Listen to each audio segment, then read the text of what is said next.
hurt my knee. I wasn't very good, but I went to work for Melvin because I tried to play for him. I just wasn't good enough on that team with a bad knee, and they were pretty good. So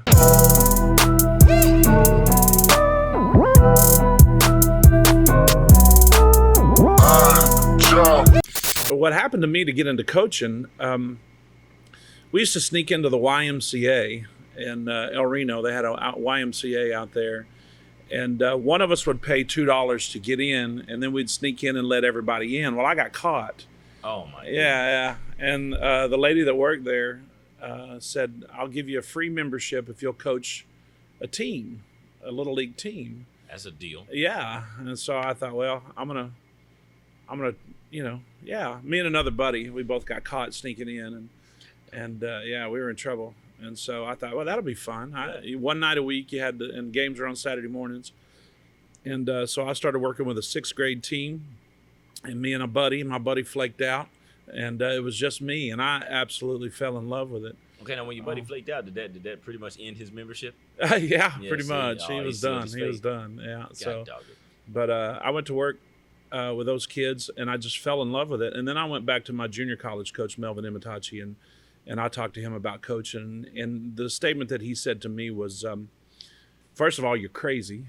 Don't do it. Right. And then the second thing he said was, if you're going to coach, you'll be happy on the college level. You'll be happy as a 7th grade B team coach. It doesn't matter who you're coaching. You're just going to make sure that if you're a coach, you'll do what you're supposed to do. Yeah.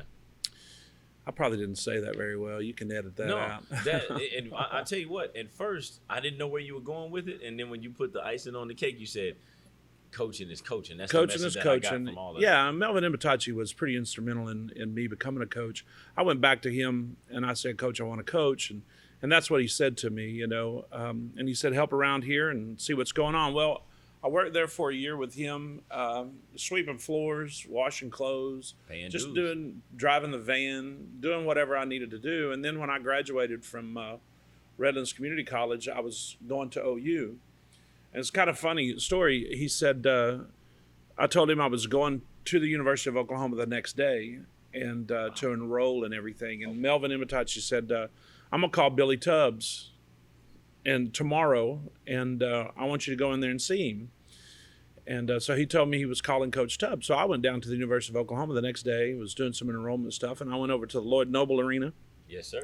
I walked into the office boldly and walked in and said, hi, my name's James Womack. Coach Imitachi called over here about me, and I'm here to talk to Coach Tubbs about a job. And the lady that was there was a lady named Pam Kellahern. And still remember her. Oh yeah, she's a great lady. And she said, hold on just a second. I heard Billy Tubbs in his office say, I haven't talked to Melvin Imitachi in 3 years. Come on in here, son. And I walked into his office, and he had a sign above his door that said, if you have to duck to walk through this door, please come in. I remember that sign above his door. But I went in and shook his hand and told him who I was and why I was there. And he said, well, Melvin Imitachi didn't call about you.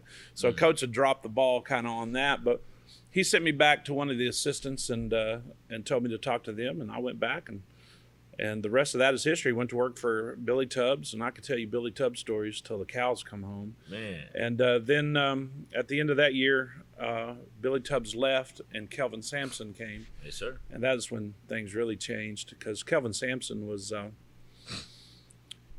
when I worked for Billy Tubbs, it was, I learned, I think he's a great coach, but he recruits talent and lets them do what they do. And so he coached a certain way. Right. When Kelvin Sampson came in and took over that program, he called me into his office and set me down and said, why should I keep you here? And I said, well, I want to be a coach. And he said, well, you'll be a good one because I'll be in your corner. And Kelvin Sampson was the kind of coach that I think he believed more in you than you believed in yourself. I don't know how to really explain that. He just got the most out of everything. Every player that played for him, everybody that was in his circle, he could just get so much out of a player. I've always tried to do that and try to emulate that. I've never been able to do it quite to the level that he's been able to do it. Right. But I know he did that with me. He made you feel like you were somebody. He made you feel like you were a pretty special person and that you were going to be successful because he was a part of what you were doing.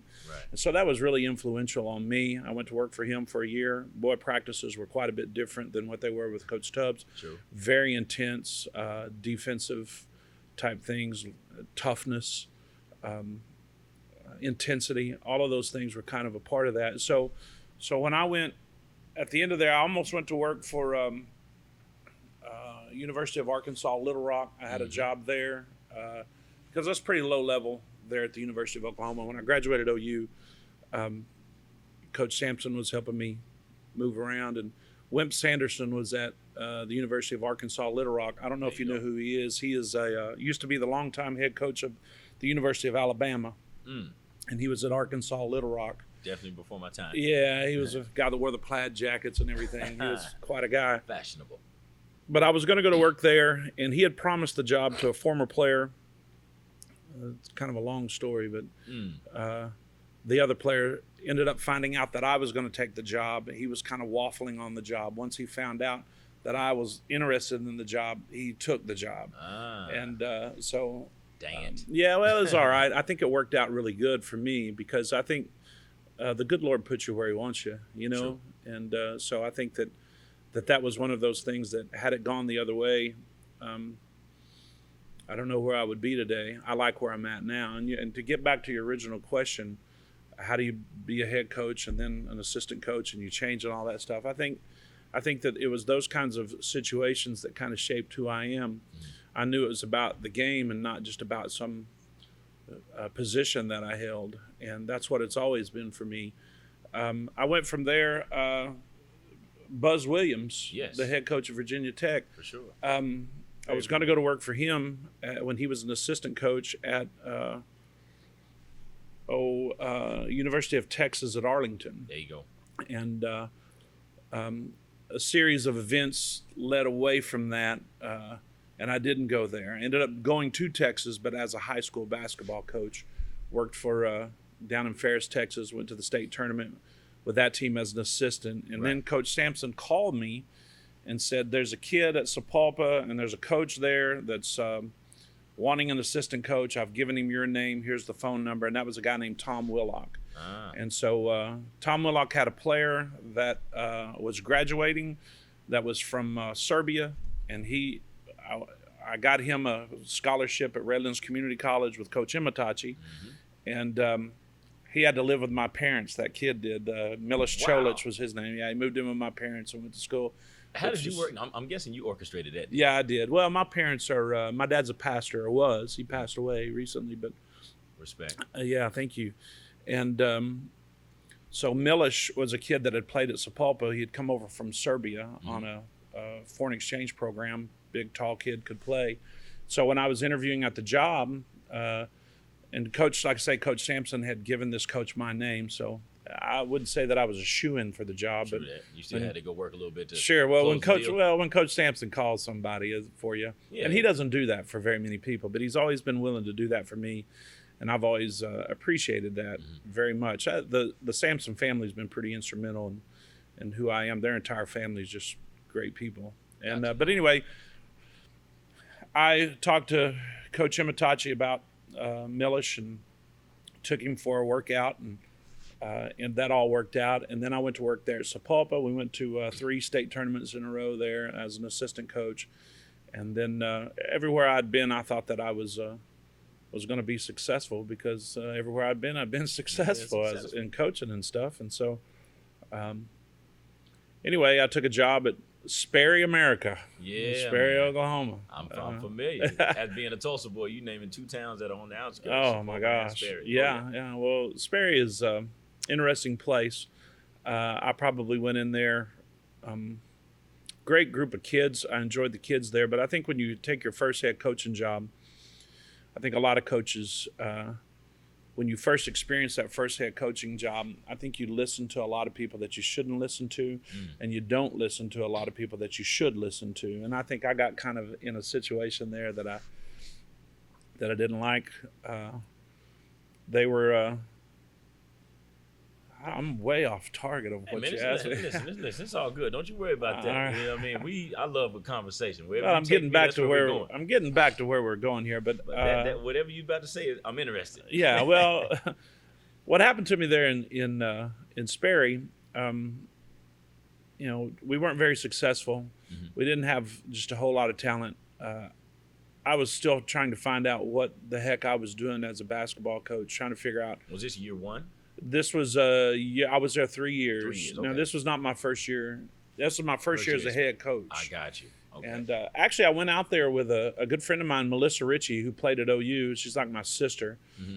She and I took the job out there as a kind of a package deal. She had played at OU, and like I say, we had worked together at Sapulpa, and we're still very good friends. Her husband is a baseball coach at OU now, and she's a great person. And she coached the girls and I coached the boys. And she told me after that first year, she said she left, and she said, "You better leave too." Oh, wow. I said, "No, I'm staying. I'll be all right." And she was right. I probably should have left there, but. That's interesting though, because I remember hearing some stuff like that too. Whenever I got my first head coaching job when I was at Piedmont, and people try to tell you about the landscape. Sure, hey, man, sure. Listen, you may want to be here for a short while and then get on out of here. And I'm like, Right. What? No. Yeah. I unpack the bags. You know Sure, what I mean? sure. I'm Yeah, trying I to think do a I good think when job. you go, sure. I think anytime you take on something, you want it to reflect you, and I think that's what I wanted to have happen there. And you have these ideas of what it's going to be like, and it never is what you think it's going to be. Not quite. No, and so I think in that situation, one of the things that I value from there was the kids that I met. I love those kids that I had at Sperry. And the other thing that I value is the lessons that I learned there of what to do, what not to do, how to handle things, how to handle people that want to tell you how to do your business, how to not listen to those people sometimes. And really, honestly, the biggest thing I learned from that job was you got to look in the mirror every day and be okay with who you are. Absolutely. And you got to do things the way you're going to do them, and you got to be okay with that. And mistakes, you have to admit to the mistakes that you make, and you have to own those things. And so when I left there, I took a job at Jones, Oklahoma as an assistant coach. And I just remember coming home, and they had me coaching football. Now, this is the truth, Aaron, because during that time at Sperry, I went through some incredible hard times. My wife had a miscarriage, and we lost a child. And didn't know that, man. Yeah, and a lot of people, that happens to a lot of people, but when you go through it, it's pretty devastating. For some reason, I got sick, and I had a seizure in the car. Whoa, you weren't driving, were you? No, my wife was driving, thank God. But all I remember is waking up in the car. I didn't know where I was, and she was driving about 100 miles an hour. We were on the turnpike, and she said, "I'm taking you straight to the hospital. Just hold still. You've been thrashing around." I was like, "What happened?" I didn't know where I was. So your memory was gone. Yeah, for a second there, I didn't know what was going on. And when we got to the hospital, they did a bunch of tests on me, and they wouldn't let me drive for a while, and I was having troubles there with the job. So there was a lot of things just going wrong. At the same time, my dog got ran over by somebody. Even it's like a bad country song. Jesus, it's like, all right, man. Yeah. If there's any handwriting on the wall. Yeah. Well, when I went to Jones, they had me coaching football. Was that first time? Yes, so for a guy named Denton Fox, and he was the most intense person you've ever met. I love him; he's a great guy, but I'm not a football coach, But they had me doing all kinds of things, and I remember thinking, I was at a really low point. We had to move in when we moved away from Sperry. We moved in with my mother-in-law, and so we were there with them for a year, and just a lot of crazy things going on in my life. And anyway, I remember thinking to myself, man, screw this coaching thing. I'm going home. I'm going to go get a job at OnQ, and whatever. Welcome to OnQ. Pump fives on for the little blue truck, I was just getting ready. You took the words right out of my mouth on that one, because I'm like, this is how I can tell that you were devoted to the profession. Like it wasn't on you to do. No. Well, I think what happened was, there was a moment there where I was pretty much like I say, done, and was going to go back and get out of it. And we were in two-a-day football practices, and there was a guy named Larry Lewis there who was a coach, and I literally was leaving the field. I was going to get my stuff, and I was going to get in the car and call them from the car and tell them I'm done. I'm not doing this. And so as I was going for my keys, Larry Lewis came through, and he said, "Hey, what are you doing?" And I said, "Oh, nothing." He said, "Come on, let's go work with kickers. I used to work with kickers, and man, I don't want to work with kickers." Yeah. And he was like, "Come on, I'll show you some things." Hold on, did you tell him that, or were you? No, I was just thinking in my head, this guy needs to leave me alone, man. I'm going home. I'm getting out of here. I mean, I was at a pretty low point. You got to understand, a lot of things had gone wrong. Right. And like I say, I think God puts you in positions sometimes to prepare you for things that are going to happen in the future. Mm-hmm. And I really didn't know what was going on there. I just knew that I was on a low point. Right. And very low point. Yeah, and I think the natural instinct in all of us is to figure out, okay, how can we fix this? How can we get out of this deal? So you start making moves on your own. Right. And what happened that day was I went out and worked with kickers, and that feeling kind of passed. I'll be all right. I'll make it back tomorrow. And then I didn't quit. And I'm not going to say that there was some type of epiphany where I was just like, hey, I'm going to do this and we're going to stick with it. It was just day by day, it got a little better, got a little better, got a little better. And then the next thing you know, I was an assistant coach coaching the freshmen there. And I had a fantastic freshman team when we got to basketball. Mm-hmm. Football team was really good too, but I didn't enjoy that. Yeah, I understand. But when we got to basketball, I had a really good team. We went over and played OCS when Blake Griffin was a freshman. And we beat the dog out of those guys. See, me and him same age. So that'd been my freshman year too. So you're in my era now. Yeah, sure. Well, we were a team that beat Blake, and I got to know them really well. And I'm one of the few coaches that's actually beat Blake Griffin. There's not very many people that could say that in high school. True. And so, and this is a freshman game, but we played them a couple times and beat them both times. And so I knew we were pretty good. Then the next year, our head coach that was there at Jones went into administration. And we knew that was going to happen, and one of the reasons why I was there. And so I took over. And that year, I think we made it to area. And the varsity had won like 4 games. I don't know. We turned it around. A couple years later, we're 27-2 and playing for the state championship, and things are going pretty good. And so, and I always go back to that time when I was ready to walk out and quit. If I'd have quit during that time, I would have never known a lot of those players that I got to know during that time, or even the players I know now, and the relationships that I have with those guys. That would have never happened. And so I always go back to that point. Anytime I get in a situation where I get to feeling like, this is really hard, I think about all of those things that happened after that particular incident that got me to where I am today. But more than just what all happened, the people that I met along the way. R.J. Roan is a kid that I coached there at Jones, who's like a son to me. I mean, I love this young man. Right. He's a part of my family. And if I would have walked out that day, I never would have met that guy. Sure. There are others along the way, too, that I've met and have been a part of my lives that have been my players, teachers, administrators, that had I walked out that day, I never would have met those guys. And so that kind of puts things into perspective sometimes. So I was at Jones. Sapulpa called. They had a head coaching position available.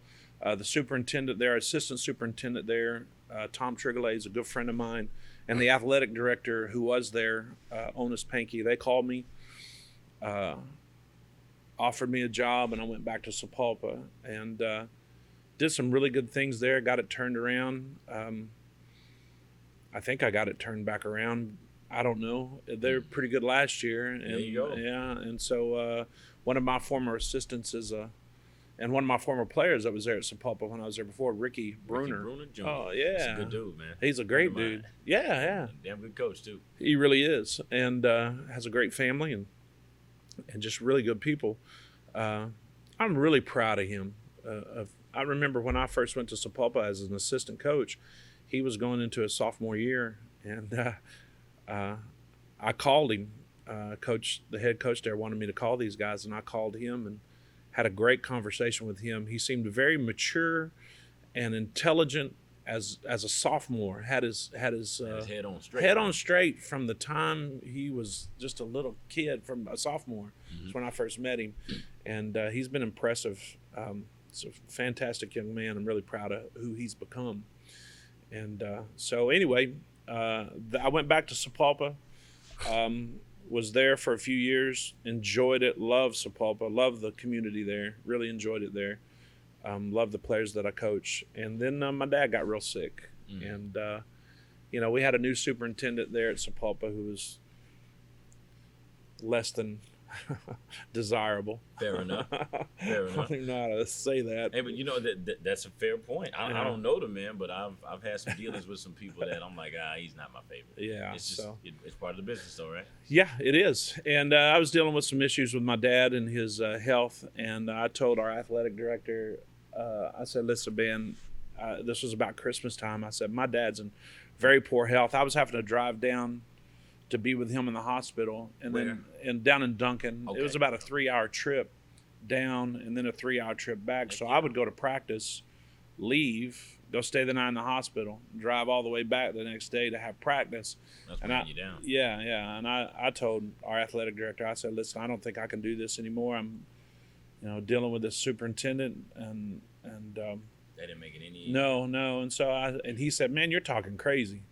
And I said, well, I'm just telling you, yeah. And he said, well, let's get through the season and we'll talk about it at the end of the season. And so we got to the end of the season, went in, and he said, I see where you're coming from. And I said, I would love to stay, but I just can't do this. I need to spend time with my father. And I was going to get out. And that's when Jason. You were going to get out of the profession? I was going to get out, yeah. Okay, it was time to Yeah, I was just going to take care of my father. I got you. And so that's when Brad Herzier, who is the assistant superintendent for Oklahoma City Public Schools, he was the principal at the time at Northwest Classen. All right. Okay, and he and Jason Jack. Now, Jason, I had helped Jason get the basketball job at Northwest Classen. I knew Jason through one of my other former assistants, Adam McPhail, who Jason and he were buddies in college. And so I'd known Jason because he'd come to our practices and play with our guys, as a young man and stuff. And I also knew Jason when he was playing in high school. He played in Broken Arrow. I'd seen him play. I knew who he was. There you go. Yeah, and so familiarity. Yeah, he's a good dude. And so Jason had taken the job at Northwest Classen, and they were in the area tournament that was held at Sapulpa. And so great area site, by the way. Yeah, it really is. Oh, great gym. Yeah. Sapulpa's a great community. I really enjoyed living there and the people there. But Jason and those guys came to an area tournament game, and they played in that area, and they knew I was getting out of it, and both of them came to me, Jason and Brad, and they said, "Why don't you come to Northwest Classen?" And I said, no, I don't think so. You didn't do much thinking. Oklahoma City? I was like, no. Oklahoma City Public Schools? So I ain't going. No. Plus I told Jason, I've been a head coach for a long time, which gets back to your original question. I said, I've been a head coach for a long time. I'm not going to come in there and do the duties of an assistant coach. I'm not washing clothes. I'm not doing those things that assistants traditionally do. I said, I'm not doing that. I've done all that. I pay those dues. Yeah. And he said, man, I just want you to come and coach. And I said, Jason, you got to understand who I am. Not that I'm somebody, but I know exactly what you're saying. Yeah. I appreciate you being raw with it, because that's real. Like when you go through the phases of or the gauntlet, so to speak, working your way up, and you reach up, whatever that looks like for you. It's like, why am I going to go the opposite direction? So in other words, it's like, to put some monetary value on it, it's like, if I'm going to have a guy like a James Womack on my staff as an assistant, well, the term assistant, you're better than that because of your track record. So I'm going to overpay you. Yeah. It's one of those situations. Sure. And maybe I think overpaying looks like I'm going to cut some duties to where you just got to coach. Right. Well, I think what the situation that I was concerned about with Jason is it's Jason's program. And if I come in as a head coach, I know that I could take over things and it would be bad. There would be some conflict. True. And so I wanted to assure Jason, listen, you don't know what you're asking me to do. If you have me come in, I'm going to have my own ideas, my own thoughts. And he said, I promise you, I will do everything I can to make sure to accommodate those things. I just want your coaching ability. I need it. And I said, I'm not interested. And straight up, I said, I appreciate it, Jason. I'm not interested. And then I went home to my wife. Yeah, there you go. And I said, what do you think about moving to Oklahoma City? And she was like, let's go. She said, it's closer to her parents. It would have been closer to my dad and my mother. And so I called Brad and I said, hey, how serious are you guys about me coming down there? And he said, we're dead serious. I have a job here waiting for you if you want it. And I said, well, I want you to know, and laid out, this is how it's going to be. And they said, listen, terms. Yes. And he said, well, this is a great place. And one of the things that Brad said to me that stuck with me was how the kids were at Northwest Classen. Very accepting group of people and very diverse. Yep. And I like the idea of that. And so we moved this way, and I have not regretted it one bit. Those kids that I have in my class, I absolutely love them. They haven't been handed anything, They've had to fight and work for everything they've ever had. And I absolutely love that about those kids, And based on your story thus far, it sounds like you can identify with that directly. Yes, I can. And I think that I didn't come from much. We didn't have a lot of money growing up. My dad was a pastor and pastored a small church. And so I definitely could identify with those kids. But the other thing that really kind of caught me with them is I don't think they had ever... A lot of those kids in the city had never experienced anyone like me. And so I think that it kind of bridged kind of a gap between what they thought of me just as much as what I thought of them. Right. When you're on the outside in the suburbs and you're looking into the city, going to Oklahoma City public schools, you're thinking to yourself, I don't want to go there. You've heard all these horror stories. Uh-huh. I've had people come to me, at church or whatever, and they say, oh, you're working in an inner city school. Isn't that dangerous? And I'm like, oh, yeah, it's every day. It's so dangerous. Yeah. And it's... You played along. Yeah, oh, yeah. I like that. Oh, man. Let's embellish a little bit. Yeah. But it's not at all. Those kids are just like kids anywhere you go. They have hopes and dreams and passions, and they want to be successful, and they want to do the right things. Some of them just have to get there a little bit different way, and I have loved that and getting to know those kids from those type of situations, and it's been enjoyable. So anyway, when I came in, and all the way back to the very first question, is how is it that you can move from being a head coach for so many years to being an assistant and still be okay with it, because it is a difficult thing to do. Sure. But here's the thing. There's a thing that Jason and I have, and it's called trust. There you go. Jason and I have had yelling, screaming matches with each other over different things. Sure. We never do that in front of the players, or we try not to. Right. But it's that passion, man. It is. And if you're not passionate, you're not going to have those arguments. If you have a staff, in my opinion, if you have a staff that's not arguing behind closed doors about the things that they believe in passionately, then you're not going to go very far at all. You don't want yes coaches on your staff. And you want guys that are passionate about what they believe. Guys like Creed, you know. One of our good friends. Yeah. Right? I want Coach Imitachi used to say this. I don't care what you say to me. What you say to me may get you fired, but say it anyway. And it's that whole thing. I love that. Yeah, what you say may get you fired, but say it anyway. Yeah, because it's one of those things where I need to know exactly what it is that you believe, what you think, and I bring that passion to it, and Jason does too. And ask you a question, because I'm gonna get personal here for a minute, because my personality is a little bit different than that, and see, you and I are in similar boats now. I've been a head coach before at 2 different places. Yeah, that's now right. I'm an assistant. You're in a good place, by the way. You guys are. I think so too. I think so too. When me and my guy Mike Jeffries over there at Millwood. Now, see, I'm the kind of guy, and I want you to give me some game on this, okay? I won't ever lie to you, but unless it's something that really has me like I gotta say something, I wait till somebody asks me my opinion. And then whenever you ask me, I'm gonna shoot straight. Now. Yeah, I'm different. Oh, you come right in. Question, no question. Yeah, okay. No question. You coming right. I think you got to know. If I see something that I don't like, I'll give you an example. We were playing in a tournament game, the championship of a tournament game, my first year here, and we were playing a team that could shoot. Yeah. And for whatever reason, a close game, back and forth, and. Jason says to me on the bench, he says, hey, man, what do you think about going to a zone? And I go, are you out of your mind? These guys can shoot. Stay in the man. Yeah. You go to a zone, you're running he goes, well, I got a gut feeling. I think we just need to go to, I said, you got a gut feeling? I said, son, you better go to the bathroom if you got a gut feeling because you better do what the game tells you to do. There you go. And the game is telling you to stay in a man. And he's like, no, I got to go with my gut. I said, you're the head coach.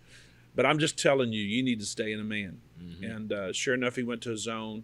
Were you guys bleeding in the man at all? Or a little bit. Okay. I think a little bit. I think that it was a back and forth. We'd make a little run. They'd make a little run. Well, you were thinking, let's just weather the storm. Well, we got to weather the storm, turn the pressure up on these guys. I knew how good of a shooting team they were. I could see that. They had a kid on their team that was just, he could light it up. And they had a really good coach that knew how to run quick hitters against the zone. I knew, and our kids at that point in my career there at Northwest Classen, we had a bunch of kids that were good athletes, but they didn't understand the game of basketball at all. There is a difference. Yeah, there is. There is a difference between a basketball player and a guy who plays basketball. That is correct. Huge difference. Mm-hmm. And so, anyway, Jason went to the 2-3, and sure enough, they came down. Whap hit a 3. We'll be all right with it. Whap hit another one. You looked at it, and I'm like. And then Whap hit another one, and we called a timeout and went back to a man-to-man and ended up losing. And I remember going to the locker room, and guys were upset, and he was upset. I was upset. And I waited till everybody got dressed and all the speeches were made, and everyone left, and I said, hold on, Coach Jack. And I kept him in the locker room there when everybody else left, and I lost my mind. Just one-on-one. I just went crazy. Let me tell you something. And it was one of those. Yeah, he was like, I just had to go with my. And we had an argument there, and then we parted ways, and we came back the next day, and we sat down.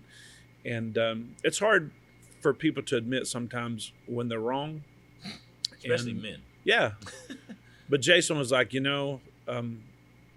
he was very gracious in how he took that, and he learned, and he realized that he was learning at the time, and he's always been willing to do that. He wants to know what my thoughts are, and he wants me to come that way to him and bring that, and so I don't hold anything back at all. I think that that's wrong to do. Right. It's not truthful. It's not truthful, and sometimes it creates tension. But I think that pressure, makes me fresher. Pressure makes me fresher. So you put that pressure on and let the chips fall where they may. Yeah, and I think what preserves a relationship, even under those circumstances, is being assured or reassured sometimes. Sure. And sometimes we need that reassurance that are we on the same team here? Sure. Are we looking at the same goal? And most times you are. You guys are headed toward the same destination. Well, you're just coming from different schools of thought. Right. And Creed told me something last year when he was working with you guys on the boys staff, and it makes me laugh. And I actually wrote it down because I told myself I was going to bring it up to you. He said that you would say before you guys would go out and take the floor to the coaches, hey, don't worry about my feelings out there on the sideline because I ain't worried about yours. Yeah, we say that. We have a coach's breakdown right after the players go out to the floor where we say last few words, and we actually break down like a team does together on 3 is what we say. But right. I always say this, and it goes back to what Coach Imitachi taught me. I always say, don't worry about my feelings. I'm not worried about yours. Mm-hmm. And we head onto the floor. And I think that that's something that served us well because in the passion of the game, things are going to be said that are personal, and you can't take them personal. When I was at the University of Oklahoma, we were playing Nebraska, and there was a coach for Nebraska named Danny Nee. That's way back. Mm-hmm. And I heard him from his bench chewing his assistants out and almost in an argument. And I heard him spin around on the bench and say something to the thoughts of, hey, I'm not God. I don't know everything. And I just remember thinking, what is he talking about? And there was a little argument that ensued with their staff.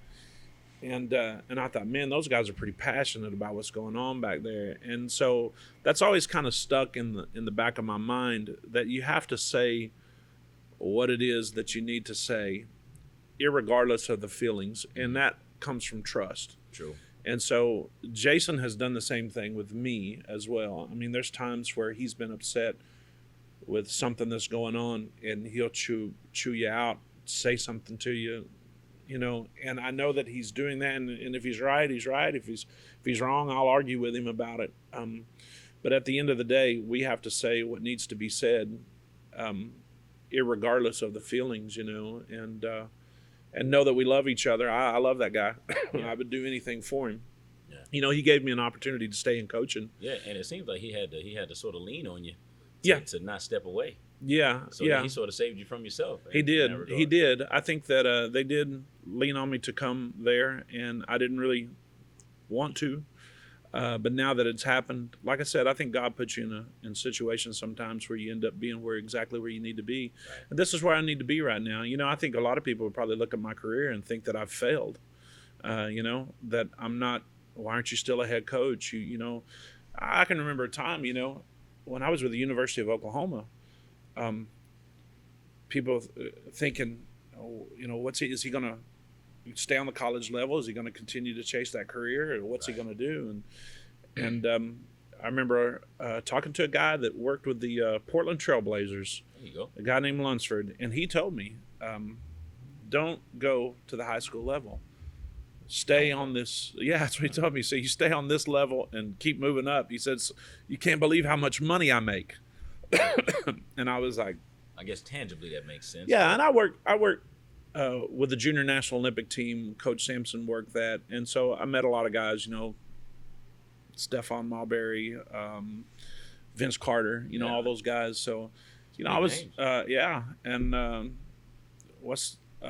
Popovich was pretty good friends with Coach Sampson. So, and Don Nelson. There you go. Coach is a big old fraternity. Isn't sure, it? Sure. Sorority too for the ladies. And what's the guy that's at Memphis? Right now? Yeah.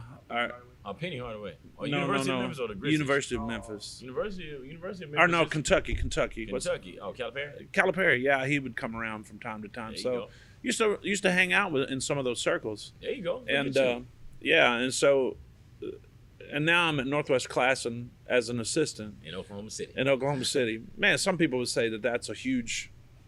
You screwed up somewhere along the way, and that's not what happened. I'm very happy. I'm right where God wants me to be. Sure. Working with these kids that I'm working with Coach Jack, and those things are really important to me. And so I'm very happy with where I'm at and what I'm doing. Love it. Talk about what's the difference in a relationship with one of your college players versus your relationship as a coach with your high school players? And what I'm really getting at is, people ask me, hey man, you got any interest or intentions of moving up, you know, to coach at the college level? And I don't feel it today, but I don't say never. But there's something about this age. Maybe it's the amateurism of it, but I feel like as a teenage kid, they think they got it figured out. They think they know a whole lot of stuff that they don't yet. And we're a couple of blocks older than them. Mm-hmm. And you know what I mean? And it's just something pure about the relationship aspect now, before they become I agree with that. Sure. You know what I mean? You're an investment at that point. College basketball is it's a business, and you've seen over the last few years a lot of the things that have come out in the news where shoe companies are getting involved, and a lot of the violations that have taken place, and you got guys that are doing one and done, and so it's just kind of a different thing. It's more of a business. Now not all colleges are like that. True. I think your Division I schools are like that, you know, and everything. But, you know, your D2 schools and your junior colleges and things your junior colleges can be a little bit like that too. Yeah, because you got a shorter time with them. Sure. But NAIA, you know. But I think that as far as player relationships, players, you know, players play. I always say this, and coaches coach. That's true. And that's the same on any level that you get into.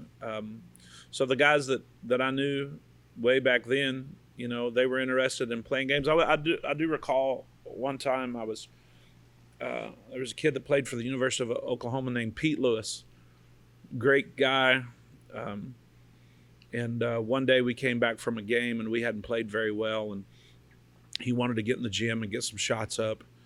And so I went in and we worked together, him doing a lot of shooting, me doing a lot of rebounding. There you go. Chasing. And and we had a good time there. And one of the things we were talking about, just in conversation with Pete at that time, I remember this very clearly. He said, you know what? He said, I love this game, but he said, I don't love how it is right now. He said, it used to be so fun. Now it's almost like a job. And so I think when kids are in high school and junior high, it's still fun. And I think you can get to the point when you get a little bit older that it can, especially if you're playing on those upper levels, Division I, and even in the NBA, that NBA schedule, I can't imagine how they live that life. Gruesome. Yeah. Ooh. I don't know how you could do that. How do you have a life outside I don't know. You are that life. Yeah. And you have to really love the game, like on a whole nother level to be there. You got to really love the game, or you got to really love money. Yeah, one of the two. But I don't know how they can bring it, just that many games that year round. But I think down here it is more about, the love and the passion of the game and learning how to enjoy the hard work that's involved with it, and those things transcend basketball and into your real life. So that's one of the things that I love about it. So, What do you teach? English, man. Just like John Wooden. There he was you an go. English teacher. Look at you. I like how you, man. You're definitely in that same category. I'm a smart coach. Smart coach. You got a cerebral assessment. Yeah. Now, how do you communicate with your kids in the classroom? Is it any different or similar to how you it's the communicate same. with you guys in coaching? It's the same. Okay. I think one of the things that I've always been good at, and people have always said about me, even the administration I work for now, they love how I build relationships with students. And I think that's the number one thing. A kid will do just about anything you need them to do. They'll work harder. They'll do more if they know you love them. That's right. And it has to be genuine. It can't be fake. It can't be a tactic. No. It cannot be a tactic. You have to really get involved in their lives and let them know that you really care. And I think once you establish that with a kid, you can get them to do more than regular teachers. I've definitely learned that kids have some pretty high BS detectors. They do. It doesn't take much for them to be able to figure out, okay, he's plastic. Right. You know what I mean? Oh, yeah. There's no doubt about that. Yeah. I don't even know how to, I'm asked that a lot because the kids in the hallway and in my classrooms, I have a great relationship with all of them. When I walk in the hallways, kids are high-fiving me, knuckle bumping, Makes it hard to have a down day, doesn't it? Yeah, it does. And I love them as much as they seem to love me. I don't know. They sure act like, and everywhere I've been, I think it's been that way. The relationship with those kids, I don't know how many Facebook friends that I have from my former students that have gotten in touch with me. Right. And I care about all of them. Whether you play basketball or whether you don't, I care about my kids. And I always say this to my students when they come in to my class for the first time, and they always want Coach Womack. I'm so glad I have your class. I've heard about your class or whatever. Look at you. Well sought out. Yeah. They were, and I always tell them, though, I tell them this. I said, every student that walks in my class, I don't care where you come from. I don't care your political affiliation. I don't care what nationality you are. I don't care if you're rich. I don't care if you're poor. I want every single person that comes in here to know that I care about you. Mm-hmm. And at the end of this year, I want you to know that you have someone that you can turn to. Mm-hmm. And so that's my goal. Teaching English is a secondary goal. I just want you to know that you have someone who does care for you. And that's me. That's one of the first things I say to them when they come in. And so we work on building that relationship with those students. And then everything else after that takes care of itself. I've probably sent maybe 5 kids in my 24 years of coaching and teaching to the office. Right. Because you can usually handle everything yourself if you've got that relationship there. You don't, certain things you have, 2 kids start fighting, you're going to have to deal with that. But it's always funny when a fight happens and I step in, it ends immediately. And I say, hey, stop. And they just, well, he was doing this, coach, and other teachers they won't even listen to. And so, I don't know. That's pretty important to me, the classroom and the classroom management. I think that's key. But I guess that's where that coaching, not just authority, but the presence and the tone of your voice. Sometimes that helps when you're trying to rectify a situation. Now with kids, I'm gonna paint a little bit of a picture for you, because I wouldn't say I have an issue, but I've thought a lot about, the question: is it possible to love these kids but not necessarily trust them? And maybe I'm traumatized because, I lost a job that was due halfway to my own indiscretions, but the other half of it was because you a kid put a trust in the kid. Yeah, a kid was being a kid. And they will turn on you only because they take the path of least resistance. Oh, yeah. Always. And so, like, have you ever had a situation where it's like, dang, I love this kid, but as soon as there was a situation and this kid, they took everything you said and twisted it. They took everything you said and twisted it, and all of a sudden, to their own purpose. All of a sudden, you as the adult, who's supposed to be the credible component in the equation, get stripped of your credibility. Sure. For the sake of a kid, you see what I'm saying? Oh yeah, it happens all the time. Huh? All the time. It's not unusual. What happens with kids is they go tell their parents a one-sided story, and they come back and, did you say this? Did you say that? And with no context. And then you say, yeah, I did say that. And I probably get away with saying more things than most, because I do build those relationships with the kids. I was investigated a few years ago for some... Definitely didn't know that. Yeah, for some things that were said in a classroom. And it's kind of funny because in that particular classroom, there was a couple of girls who weren't listening. And they made up some stories from that classroom, and it's really interesting. I had a teacher's aide, a lady that worked with the ELL students who was in the classroom with me. There you go. Me and students, and these girls went and flat out lied. I don't even know. They took half truths and turned them into something that they weren't. And so they did this big investigation on me, and I had a student message me and say, Coach Womack, I've been called to the office. They're asking me about your classroom. What do you want me to say? And I said, I just sent back a message. Tell them the truth. Be truthful, 100% truthful. If I've done something that I shouldn't have done, I should be in trouble for it. And they were like, well, I don't want you to be in trouble. I said, listen, you go in there and you say everything that's ever happened in my classroom, and don't worry about it. Just tell the truth. And sure enough, the truth comes out, and those girls were shown to be lying for whatever reasons. I could go into detail on that story, but it would take it'd take too long. But luckily for me, I had people, the lady that was there, and I had students that were there, and it ended up making these two kids and another person, an adult, who they had went and told the story, who didn't corroborate their stories. She ended up looking bad as well. And so the truth comes out, I think, eventually, and I've always believed in that. I think if you do what you're supposed to do,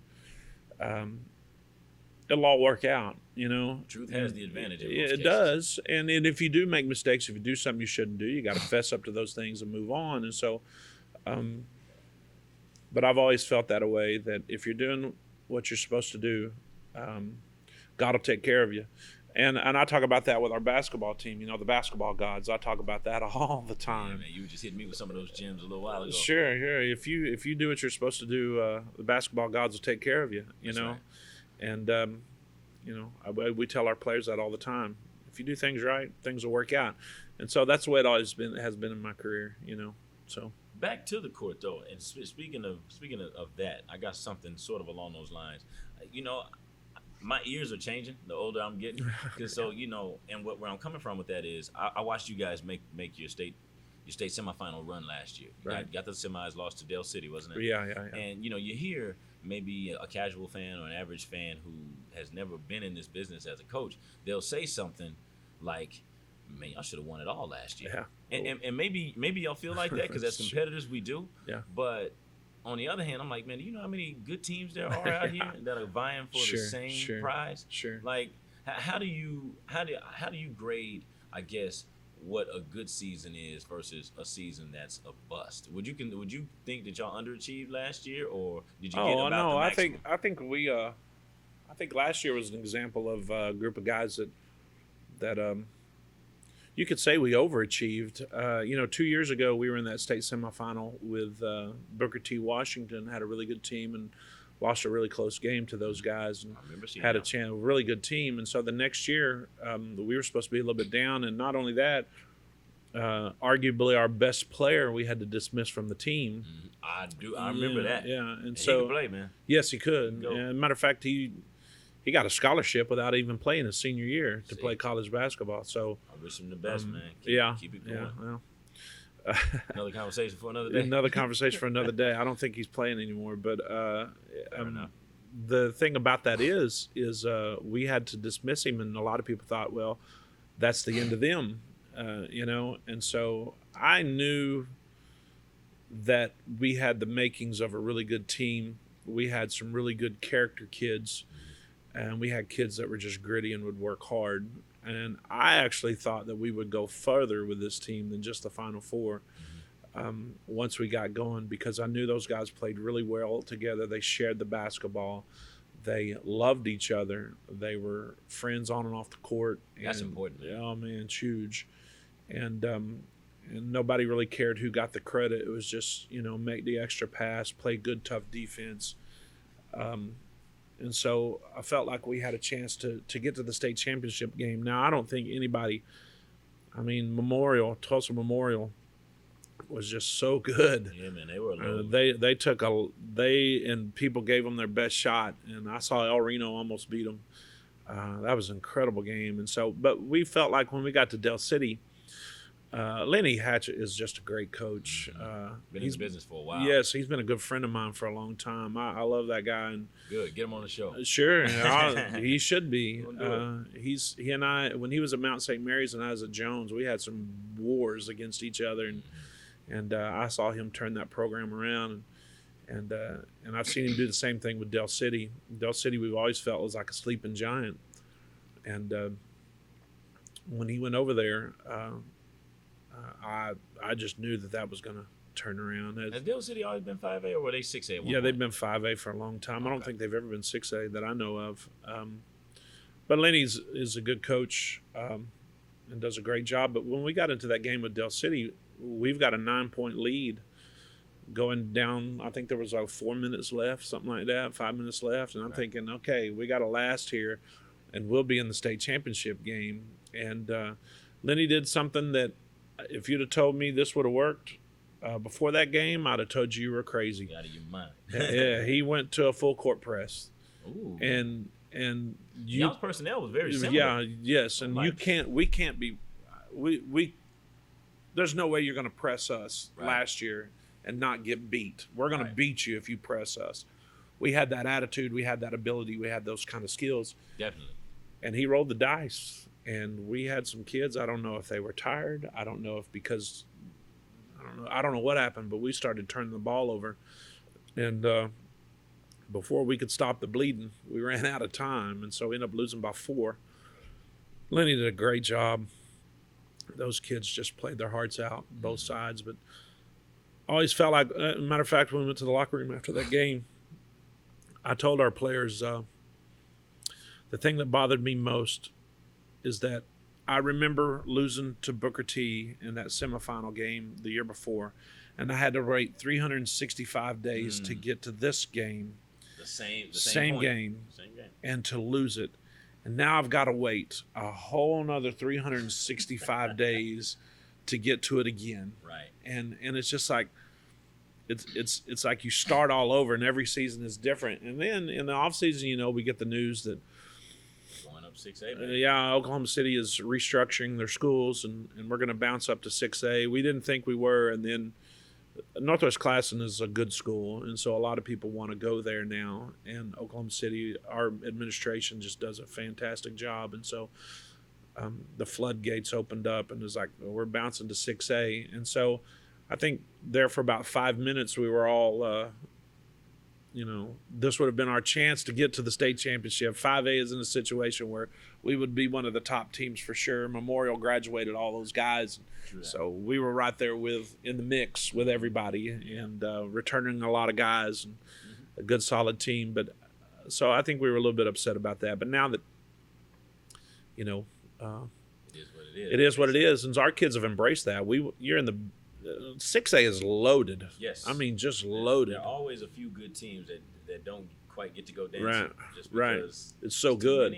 And this year especially, there are good players throughout the state in 6A. It's amazing. And so if we can make it to the state tournament, we feel like we'll be doing a really good job. And if you get the chance to win the darn thing, it would be amazing. So that's kind of our goal, and we hope we can do that. But it's going to be a lot of hard work for sure. For sure. I'm rooting for you guys too, man. You guys are good guys over there on the staff. I got to know some of your boys too, which is where I want to veer to next. Leadership. All right. I ask this question to every coach that I sit across from. Is it important to you for your best player to be your leader from a vocal standpoint? And I've seen it. I've seen the rah-rah guy be the best player, but I've also seen him be the silent one who leads by example, and then somebody else that may not be as good be the rah-rah guy, and it works. Yeah, sometimes. How do you see it? Your leadership is an elusive thing sometimes. Sure. It's hard to get people to step up and take on roles of leadership on your team sometimes. A couple years ago, Mo Wilson with Northwest Classen was our leader, and he was very quiet. He did it quietly, by example, drew us all together. But he wasn't the kind of guy that would go down in the locker room and say, we need to do this or we need to do that. And we've got a guy that's a leader now on our team, Davion Warden, who is a vocal guy. He's not a rah-rah guy, but he'll, tell guys, you need to do this, or this is what we're doing, or you need to bring this or whatever. I mean, he's that kind of a guy. And so I've seen it work both ways. I think I've been with teams that didn't have a leader, or there was a struggle for leadership and you fracture. Yeah. And so you almost have two teams in the locker room, and that's never a good thing. And I think that the thing that you have to do as a coach, and it's one of the things that Jason and I do pretty well, he and I work together pretty well, and we've got a really good staff. And I think the kids see that from us. They hear the same message. And so I think that eliminates – they see an example. My background, I think it would probably be easy for us to fracture ourselves. Jason have his ideas, and me have my ideas, and I have my players, and he has his players, and that can happen sometimes with an assistant coach and with a head coach. Man. It's toxic, and so because I think our players see us in a healthy relationship, where if I don't like something Coach Jack is saying or doing, I address that. He's the same way with me. And they know that they can come to me. They're going to hear the same message that they hear. I think that leads to the leadership kind of understanding by example. This is the way we need to do things. And so, we're pretty good. We've been doing this for a long time at identifying kids that are full of it, and are front runners, and oh man, I can't stand a front runner, right. They're good when they're good. Yes, and I can't stand that, and so we'll identify those guys, and we'll call them down to have meetings with them and tell them to stop talking. You're not the leader on this team. This is your job. This is your role. Right. And what's interesting is the guys usually they know who has the credibility. Sure. Because they see who the workers are. Sure. A lot of times the workers aren't always the best talents. Yeah. But this guy's getting the job done. He's an everyday guy. So if he says something, we're going to listen. Coach Sampson used to say this all the time. Your best player has to be your hardest worker. Right. And I agree with that. And I think if you think you're the best player on this team, you better come to practice every day and work the hardest. And if you think you're the leader on this team and you're coming into practice and dogging it, you're not the leader. And so that's one of the things that we emphasize with our players. We want our best players to be our hardest workers. Sure. We want everybody to be a hard worker, but ideally that'd be awesome. Yeah, and sometimes for us, we've been pretty fortunate. We're able to get that. Our leader right now works pretty hard. There's some things he's going to have to work a little harder on because his shot's not falling, but that's pretty important. So you dang right it is. Now, let me ask you this, because there are a lot of people who tend to think that just because you got a boatload of talent that you don't have any problems. You see what I'm saying? Yeah. And I happen to subscribe to the philosophy of it's just all about which problems you want to deal with. Sure. And if you have an underdeveloped group or an under-talented group, well, then your problems are going to be, you know what I mean? They're going to be tangible. Well, you yeah. know I've what I mean? But usually those guys will do anything you want. But then you got a boatload of talent.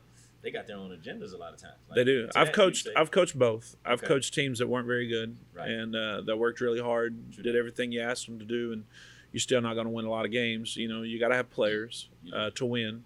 But I've also had teams that were very talented that couldn't win a game, and so, you know, I think that where coaching comes in is you take what you got and you get those guys to work together towards a common goal, get them to believe in what they're doing, and then the sky's the limit if you have talent. I interviewed a coach one time for an assistant coaching job when I was young, and he came in to us, and I you know, interviewed him. I said, what do you got to do to be successful and win games? And he said, well, you got to have really good players. And I thought about our players, and I thought, well, we don't have really good players. I said, well, my follow-up question was, what about if you have players that aren't that good? What do you do to win? And he said, well, they better be really smart. And I said, I thought about our players, and I thought, well, we're not real smart either. Dang it. I said, well, if you have a team that's not really good and they're not really smart, what do you have to do to win? He said, Coach, you're not going to win. And I said, damn, that's a good answer. You're hired. I hired that guy. You got to respect that. Man. Yeah. Not PC, but it's real. No, and it is real. I think you got to have a combination of things to be successful as far as wins go. You got to have really good players, or you got to have really smart players. Mm-hmm. And if you have both, really good players that are really smart, you're going to win a lot of ball games. Right. You know, the team that I had at Jones, where we went 27-2 and played for that state championship, you know, I put them in real simple offenses. Right. And according to your personnel. Sure, and I let them play. That's it. You know, I coach. You know, I think that what I wanted to do with those guys is put them in situations where they could be successful. Mm-hmm. The offense we ran, the defenses we were pretty complex with what we were doing defensively with that squad because they could do those things, run and jump. You know, the way we handled all different screens and all those kinds of things. Right. We were pretty complex with that team. We could do multiple things. That sounds like a lot of fun. It was. And you have smart kids that know how to play the game. And then offensively, we put them in a motion-style offense, ran a few quick hitters to get ourselves some shots in key situations. But for the most part, I wanted to be in transition, or I wanted to let those guys just play. Yeah. You know, don't seem like a guy who's real rigid. You know, it seems like it's based on, okay, is this what I have? Okay, this is what I can do. Yeah, and coming from Kelvin Sampson, you know, Kelvin Sampson controlled every shot. Every shot, you know, no matter what type no matter what kind of personnel, this guy's scoring. He used to say shooting is not an equal opportunity endeavor. You know, and he made that real clear. This is who we're going to get the ball to. This is who's scoring on. He controlled everything, and so there's a part of me. I've had to coach that away. And I love that. That team we played last night was trying to control all their shots. They had a couple guys that they were running a lot of quick hitters for, and they just weren't able to do that. But I can coach that away. You know, where you're running a lot of sets, and I think you probably had to do that some at Piedmont. You had a few guys that could play, and so you'd have to create opportunities for those particular kids to get shots. When it came to scoring, yeah. And so with when it comes to player personnel and figuring those kinds of things out, especially at the high school level, you got to be well versed, and you got to know what you got. You got to be able to play different ways and adjust your coaching styles to your players. You can't go out and just recruit a bunch of players like you can in college that play to your certain style. Sure. You've got to adjust that. And luckily for me, my background from working with Billy Tubbs, working with Melvin Imbatachi, working with Kelvin Sampson, and then the Tom Willock, and a guy down in Texas named James Rogers, all of those guys that I've worked with, they're all different. and they all have different styles. And so I've been able to study the game, and there's not much I'll see that I won't say, I've seen that. I know exactly what they're doing. Yeah, I've marched that beat before. Yeah. Now, your interests outside of sports, you know what I mean? Because we got to decompress some kind of way. Yeah. And I'm pretty sure, we're not robots. We're humans. What does Coach Womack like to do that doesn't consist of basketball, per se? Really interesting. I play guitar. I've been playing in a bluegrass band, bluegrass music since. Now, I knew you played the guitar. I didn't know you were a part of a band. Yeah. You uploaded a video on Facebook a couple of months ago, and I was like, well, damn. He can play. Yeah. I've been playing the guitar with my family since I was probably 7 years old. I learned how to play the guitar with my dad.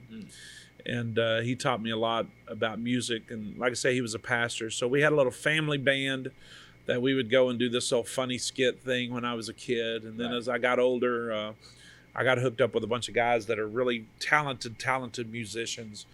And that's a whole nother side of me. I know a lot of musicians.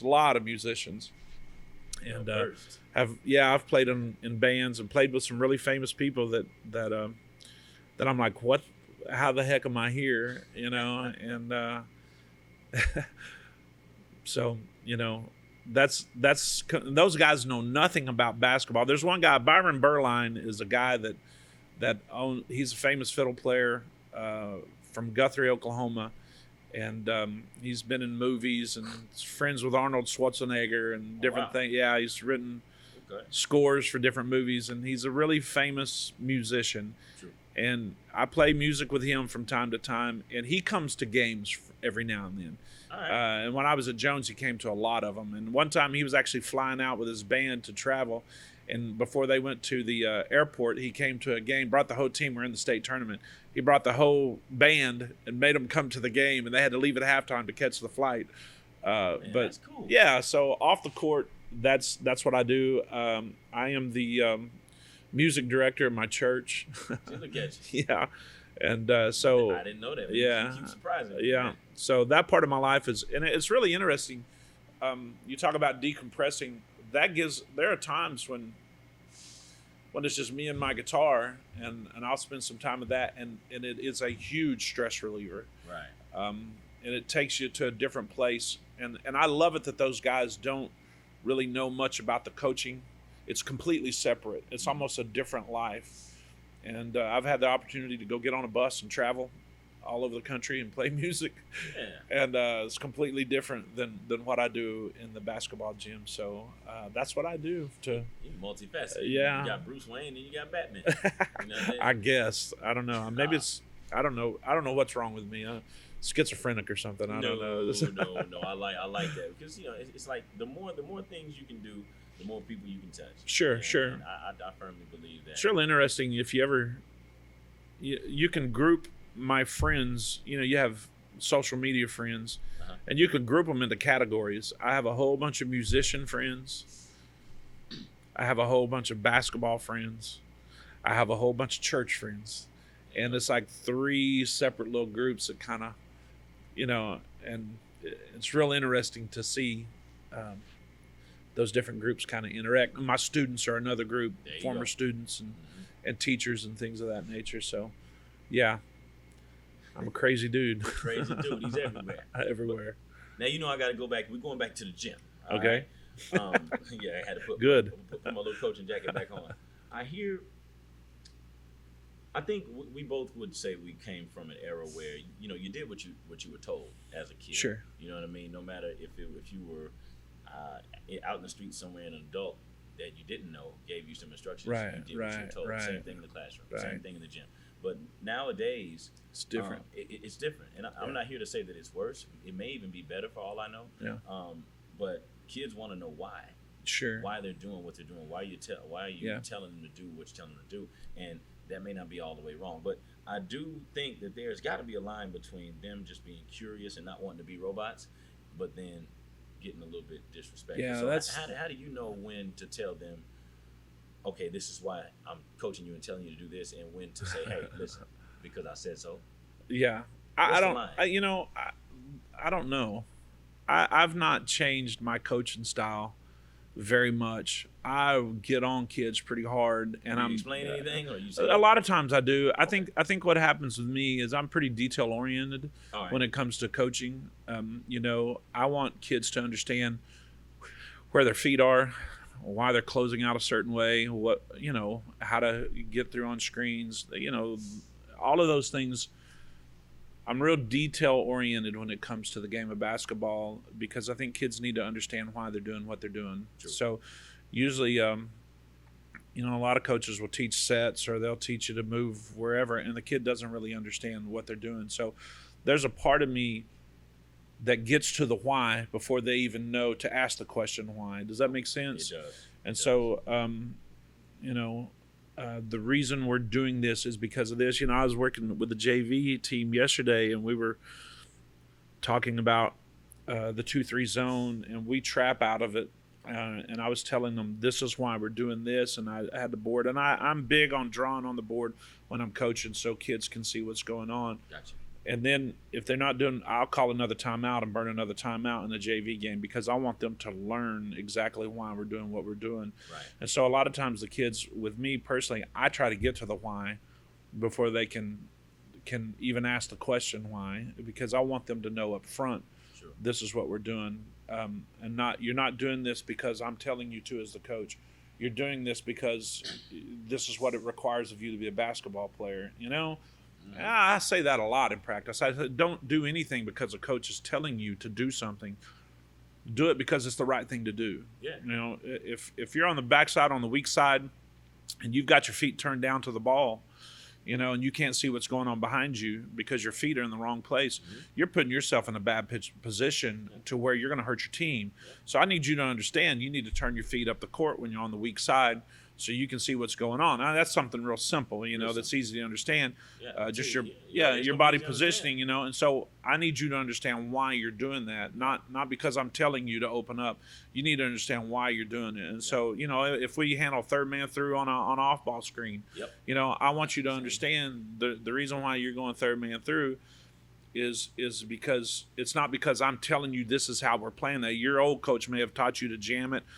You need to understand what a jam is for, why you're jamming a certain player as opposed to third man through. Right. Those kinds of things. You never go forth because you get a three busted right in your face. You sure will. And if you jam it, they could turn on you and get into the lane and go score a downhill layup. But whatever the case may be, I really, in the process of teaching whatever the skill may be, I add the why to it. This is why we do this. This is what I want you to understand. And so I usually don't have a problem, because I've already told them. So a lot of times when you tell a kid and they don't do the right thing, and you go back to get onto them real hard, you're like, hey, listen, I've already told you. Right. This is why you're doing this. And so they don't really have that opportunity to ask that question. Not always. Sometimes you get in a situation where kid can try to be disrespectful, but because... But you know what that looks like at this point. I do. And I've been through a lot of situations where I may have mishandled situations. A lot of times when a kid has a problem or a blow up, a lot of times it's not about you. It's about, the stress that he's under with another player or with a home life or something along those lines. And it manifests itself in practice. And I'm sure you've seen that before as a coach, where a kid, what's the real problem here? And you get them down in the office and you talk to them and you find out that they have no food, and they're hungry. Much bigger problems. Much bigger problems. And so a lot of times when kids are disrespectful, there's usually an underlying reason to that. And sure. And I always try to get to the bottom of that first before we actually get up on the floor. I'm not always successful at that, but sure. I think it's pretty important. I think we got to give it a shot. And I think if I'm being honest, I think I made a mistake in maybe not being able to detect that as early as I would like to sure. have, being a relatively younger guy at that time. And it's like, all I saw was outright defiance, which sure. was disrespectful. And sure. I took it at a surface level, and sure. I just dealt with it right then. And I was fiery about it. Yeah. But then in hindsight, I'm like, once some other things hit the surface, I'm like, sure. Yeah. I feel like an ass. Kids, well, kids don't grow up in a vacuum, They're a product of their environments, just like you are, just like I am. And so I think you got to take all of that in consideration when you're dealing with a particular player, and you can't you can't deal with all of them the same way. Some kids, they respond fantastic to you yelling, to you jumping on them, to you grinding on them, and that's what they need. Other kids, they don't respond to that at all, and if you do that, you destroy them. And so you have to handle each kid differently, and case by case, but love them all. Yeah, I think sure. that's the key. I've always been able to get a lot out of players. That's one of the things that I pride myself in, being able to get players to play hard, and I think part of that is because they know that I love them, and they know that I care about them, and they know that I'm going to hold them accountable when they do something wrong and they're not doing what they're supposed to do. I think they all want to be held accountable too. They do. Like they want somebody to care about. That's an important point. Yeah, they do want to be held accountable, and when they're not held accountable, they know that too, and they'll take advantage of that situation, or they'll lose respect. And so, I always say this. Respect. There's a certain part of respect that comes from holding the position. Right. But that's not the respect, and people that don't know what they're doing, that's the only respect they ever get is I'm the coach, you're the player, it's because I said so. But the respect that you really get is the respect that you earn from them by saying this is how we're going to do things, and then you follow through with those kinds of things. You earn that player's respect, and that's my whole goal with players is I want them to respect me, not because I'm the coach, and this is the position I hold. There's a part of that, you've got the degree, you've got the job, you interviewed. There's a part of that that goes with it. But real respect comes from what you've earned. And they have to earn it from you too. Sure. And by doing what they say they're going to do, you doing what you say you're going to do, and you guys working together, that's where the real respect is. That's the meaningful, long-lasting respect that you earn. It's not that you're given. You're given a certain level of respect, but you have to earn real respect. And that's what I try to do. You touched on this a little bit, but if you could, I guess, make your own description or definition of what makes a coach a good coach, what would your criteria be? And I'm going to give you some examples of what I mean. I've seen some instances or, listen to people talk who look at the numbers. Okay, how many wins versus how many losses? Or how many championships have you got? How many kids have you sent to college? How many college or notable universities? And then, I see the ones that, what type of relationship do you have with your players after they can no longer do anything for you? You see what I mean? Yeah. And I think that one, and it's just me, but that one proves to me, okay, you had some sort of imprint on this kid. Right. He stays in touch, or he comes back around when he's in town. Like, how would you grade it? Well, I think that I've seen a lot of coaches that have fantastic records and have won a lot of championships, and they're the worst people you'd ever meet in your life or spend time with. And they don't, once their players are like, once they're done, they don't want to have anything to do with them. They played for me, but I'm on to the next one. And I don't like guys like that. That's not what I've ever been about. And I don't know how many games I've won.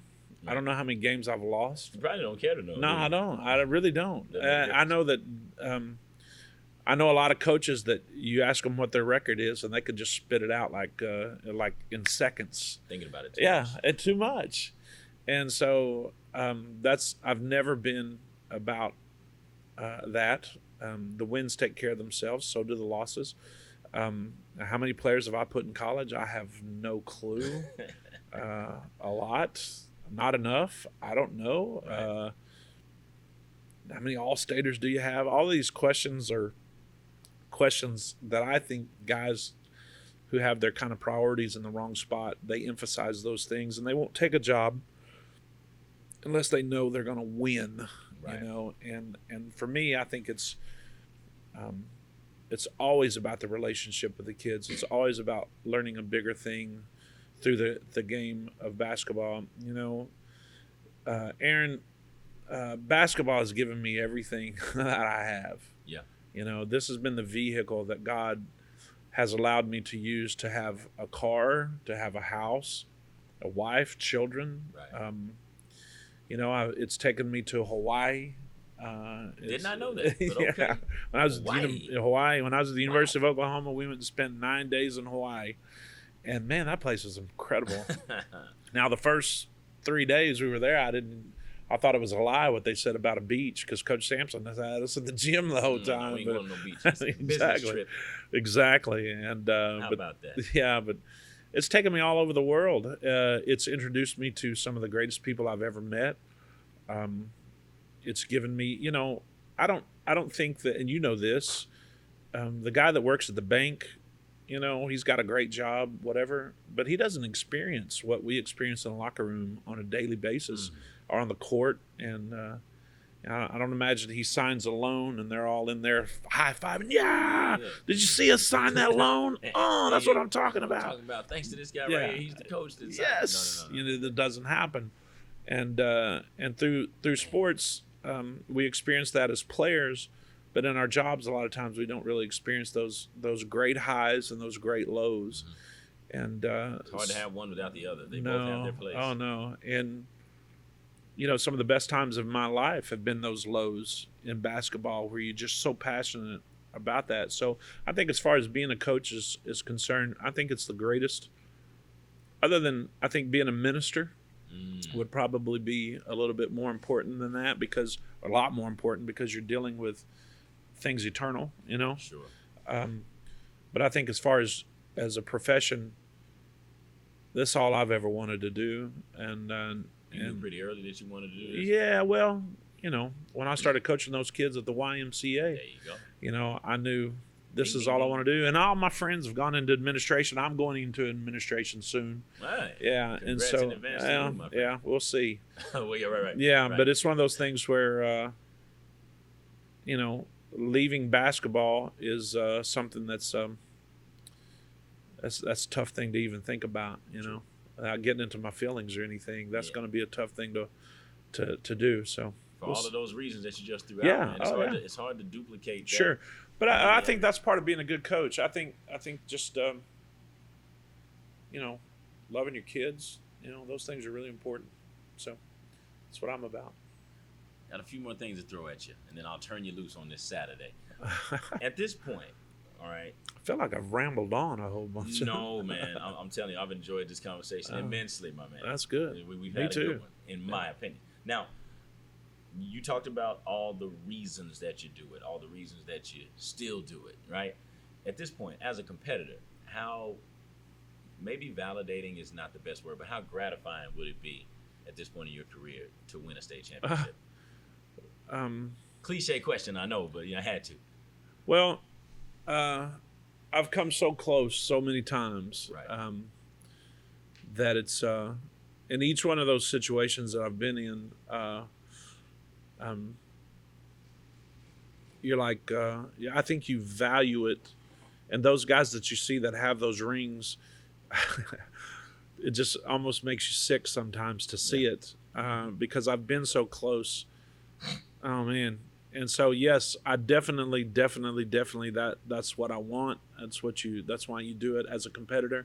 I think as a coach too, if I ever feel like I can't win one, or if I can't win a game, if I pull up in a bus in front of a school and I feel like I'm going to lose this game, it's time to quit, in my opinion. I think that if you do what you're supposed to do, there's not a single game that you go into that you can't win. Right. Now, I'm not saying that you're going to win them, or I'm not saying that the other team is a whole lot better than you. I've been in a lot of situations like that, but I've also been in situations where I'm not supposed to win, we're not good enough to win, and by gosh, we come out with a win. We get a win. And so I always feel like if I ever get to the point where I don't think I'm going to win, then it's probably time for me to move on. So every year that I go into a season, I think, can I get to the state tournament? And once I've been to the state tournament a few times, so right, and it never gets old, does it? No. Like, and there's a lot of guys that coach their entire career and never get there, and tough to wrap my head around. Yeah, but that isn't there. There's a lot of guys that are like that. They coach their entire career, and I think I've been to 7 of them now, something like that, 8. I don't know, a bunch of them,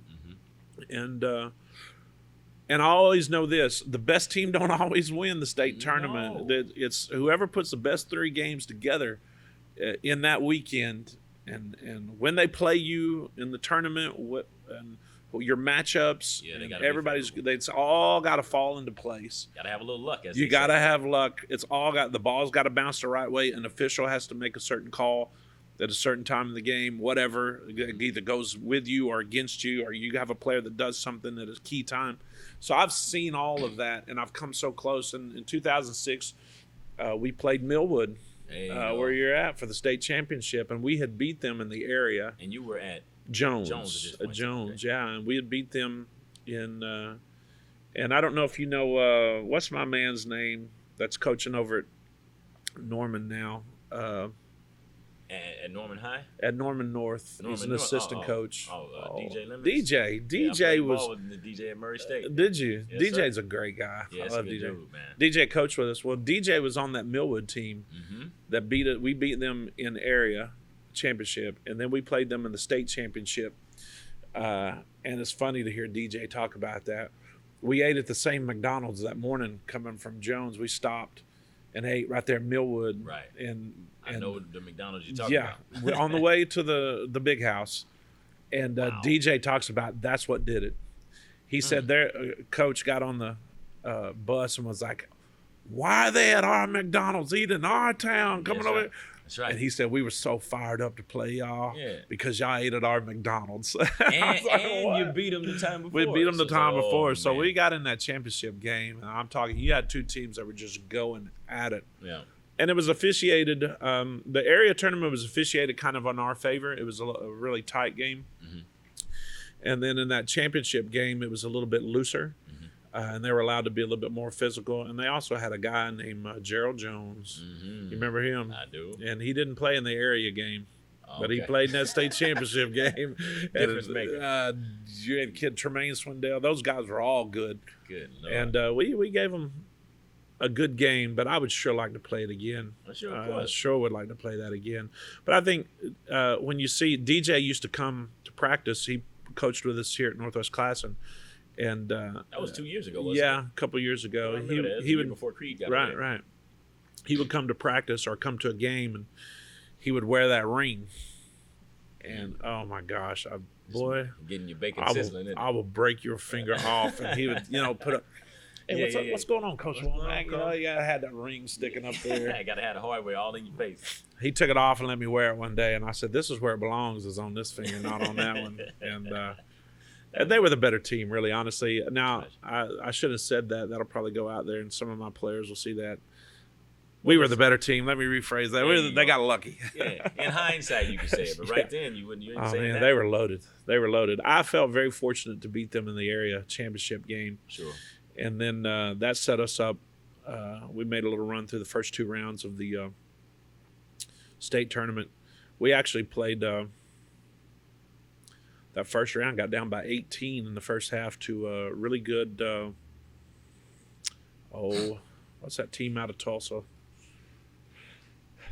Metro Christian. Metro Christian. Yes, sir. And maybe was it Metro? Brian Riley was a coach there. It was something Hall, maybe. Cassia Hall? Cassia Hall. Maybe Cassia Hall. Yeah, man. Okay, yeah. Yeah, Cassia Hall. I only know Riley from coaching at Cassia Hall. Cassia Hall. Okay, yes, Cassia Hall. I get all those halls mixed up. Yeah, man, there's a lot of them. Heritage Hall, Cassia Hall. Yeah. Whatever Hall. Cassia Hall had us down 18 in the first half and the first round, and we came back and beat them by 13 in the state tournament. That's unheard of. Yeah. It's unbelievable. Quick turnaround. I wouldn't say quick turnaround, but a hell of a turnaround. Huge, unbelievable game. And then we beat Adair in the second round, and then we got back to and we'd spin our gas, and we had to play a noon game on Saturday. Routine is key, man. They don't understand that. Yeah. No, state tournament, and that really hurt us, and they had Gerald Jones back. Yeah. So once that happened. Yeah, man. All she wrote. That's all she wrote. I sure would like to play it again, though. Sure would. And I like where you're going, because hold on to those memories you've been suppressing, because that's how we always close. Got two more things I want to hit you with before that. Would you say hate losing or love winning? And here's what I mean. While you ponder that, I feel a certain way whenever I hear people say that they just dread the thought of losing. Because to me, that statement has an undertone of I'll do whatever it takes, even if it compromises what we usually do, in order to not lose. But winning to me is understanding that it's a competition. So at any point, in every competition, there's a possibility of both. Sure. So you don't even have to look at this because it could happen. Yeah. Here's what it takes to win. Here's what I always say. I hate losing. I don't mind getting beat. There's a difference there. Losing, I don't like to lose, and I can't stand losers. Losing means that you should have won, but you didn't. Right. You should have done things better, but you didn't. That's losing to me. Right. I can't stand to lose. If I go into a locker room after we lose a game, and that's where we had the game won, or if we would have executed better or done some things, rebounded, whatever the case may be, sure. But we didn't do those things, and so we lost the game. I can't stand that. I don't mind getting beat. If you go out and you play well, you do what you're supposed to do, and the other team is better than you, they play better than you, whatever, and you respectfully get beat, I can live with that. Sure. You got to respect your opponent. I can't stand to lose. I don't like losers. Yeah. I don't mind getting beat. And I tell our players that, I've gone into the locker rooms after we've gotten beat by a better team that worked harder than us or whatever, or that just the ball fell their way. Yep. But we did everything. We played really well. We did all the things that we needed to do. We just got beat. Yep. You can live with that. You can live with that. I remember a few years ago we played Norman North when they had Trey Young on the team, and Trey, and had a hell of a team that year. Oh my gosh! And we played those guys just as good as we could possibly play them. Ended up losing them by 6 to them, right? And they were loaded. Yep. And I remember going to the locker room thinking, we didn't lose, we got beat. They were really good, and we played really well. They were just a lot better than us, and I can live like that. What I can't live with is going out into a game and where you're the better team or you're just as good as the other team, and then you get beat or you lose that game. I can't stand that. Yeah. So, and everybody enjoys winning. Sure. I think, last night we won a game, and I think after wins, you're able to go in and correct some things. They're almost easier to correct than when you lose. Mm-hmm. You can go into the locker room and go, okay, yeah, we're lucky, we're fortunate, we got the win, but here's where we got to get better. And so winning, gives you an opportunity to address some of those issues. Where if you lose those games and you go in and you start hammering on them, mm-hmm. it puts them in a dark place. Everybody's emotional. Right. And so it's easier to kind of correct things. So, but yeah, I can't stand losers. Don't mind getting beat. Mm-hmm. Does that make sense? It does, and I like the way you broke it down. Yeah. And I've had that philosophy too, but your definition of it, you just added to my philosophy. Yeah, so I'm gonna cite my James Womack source from now on when I bite your words. There you go. How difficult are you to deal with after a loss? Maybe I should ask your wife or your contemporary. Well, let me tell you, when I was younger, I didn't handle it at all very well at all. I remember, you have these moments in your coaching career where you lose games or something happens and you don't handle it very well. Right. I cracked a windshield one time with my fist after a game. I got in my car, all the kids were gone, and I was really upset, and I just reached up and smashed my windshield. The windshield, not the window. The windshield. I was sitting in the car. I was really angry, and I just, bam, and it just, and I was like, why did I do that? You immediately regretted it. Why did I do that? That was dumb. God. And so, that was when I was younger and full of it. There you go. And, I thought it was about me, and now that I'm older and been around, I realize that that's a part of it. You got 15, 16, 17-year-old kids. They're not going to understand everything completely. No. And so you can. And they shouldn't. No, they shouldn't. And you're there to teach them how to handle that stuff. That's right. And so once you realize that, once you figure that out, you sleep a little better. You're always going to lose sleep over this thing, but I think that, now when we come back from a situation where we lose a game, you think about it, go home, sleep, get up, and you know what you have to do. I think experience is a great teacher of that. Just as you get more and more into it, you learn more and more about why you lost or what happened in the game that you have to fix, or how you have to play, those kinds of things, and you have to do things the right way. And when you know you're doing things the right way, it tends to help you bounce back from a lot of those things. You know, Creed, talking about him, I was watching him coach the other night, and he's taking on a team that he's trying to build a program. Right. And for those that are listening and watching and don't know, we're talking about Creed Flowers. So we dropped his name a couple of times here. He's a, head girls coach at Northwest Classen. He's a great great coach. Oh yeah, first year as a head coach, doing good. Yeah, and he's very knowledgeable about the game. But I watching him coach the other day, and I know that he had taken some losses to some very good teams, really good teams. Right. And one of the things that I admire about him, he didn't look upset. He didn't look depressed. He was like, he and I actually had a conversation. He said, I know where this is headed. I know what we need to do. And that shows a lot of maturity. And I talked to him, you know, just briefly about some things that, you know, he asked me different things that maybe he thought that what they needed to work on. And I was like, yeah, it's exactly what you need to work on.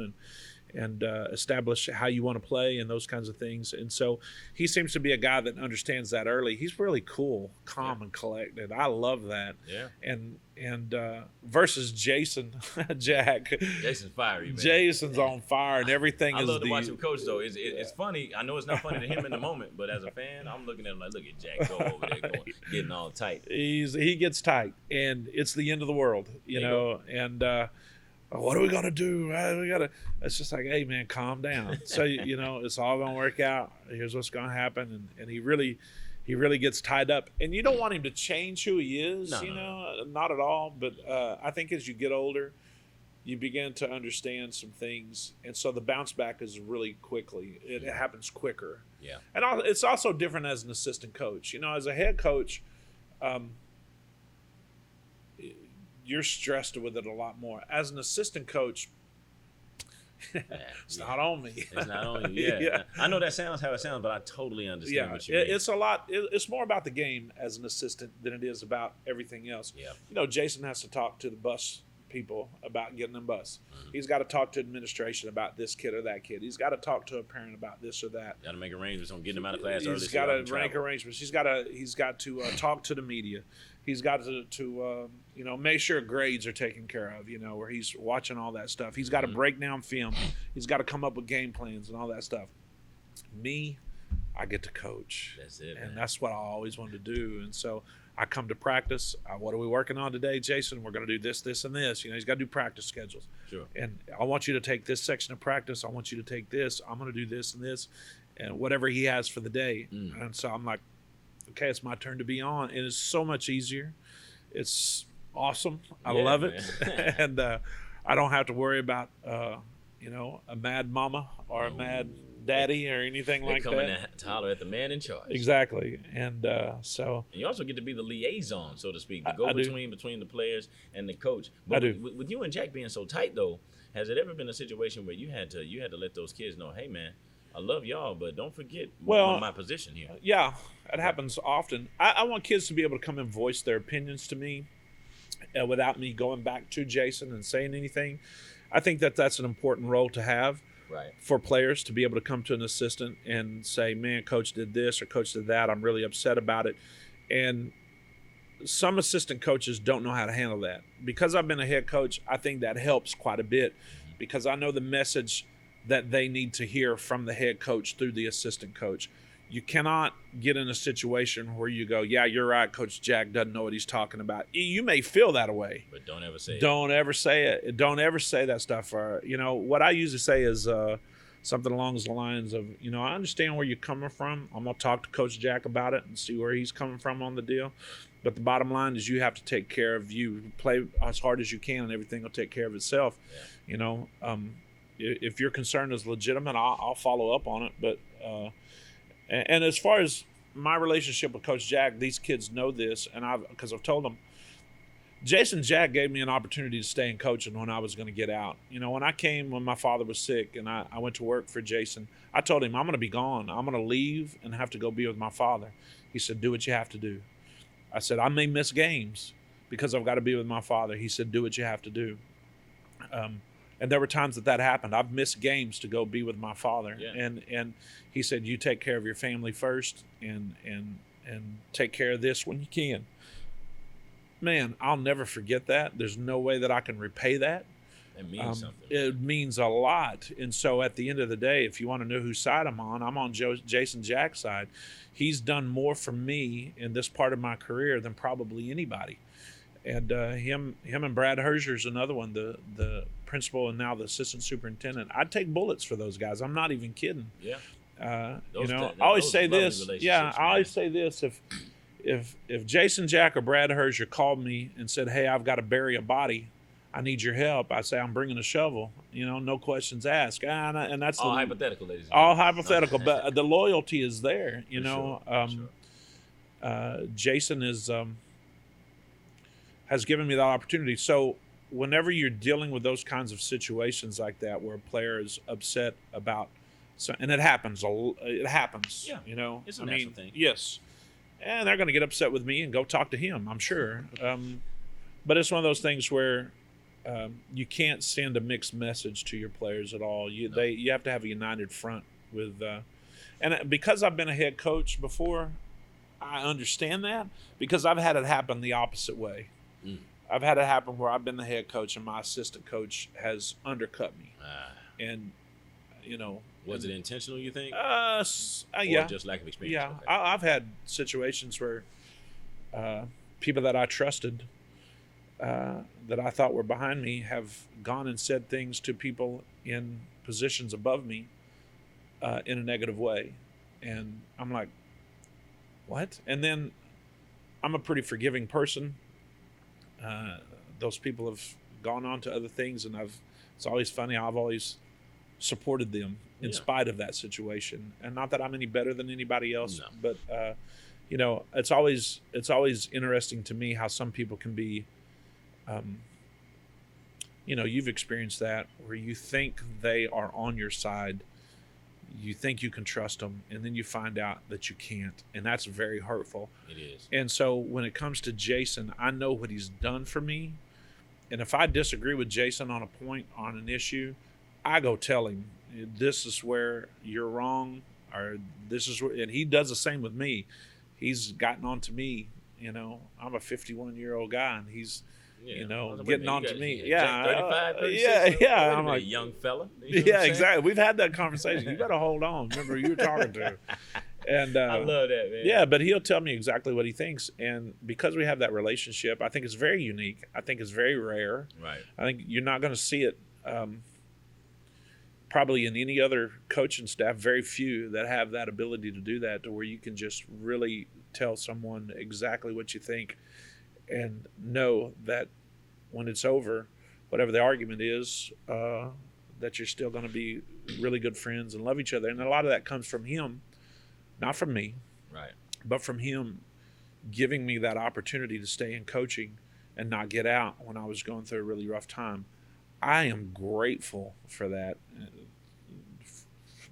I cannot emphasize enough how grateful I am for that, because I was getting out. Sure. And there was no doubt about it. No doubt about it. This. Were you as convinced on that as you were that you were getting ready to get in the car and call them and quit football on them? Oh, yeah. I think it's the same thing. Okay. It's exactly the same. All right. And if I hadn't have taken the opportunity to come to work at Northwest Classen, I wouldn't be in coaching at all. I don't know what I'd be doing, teaching something or whatever.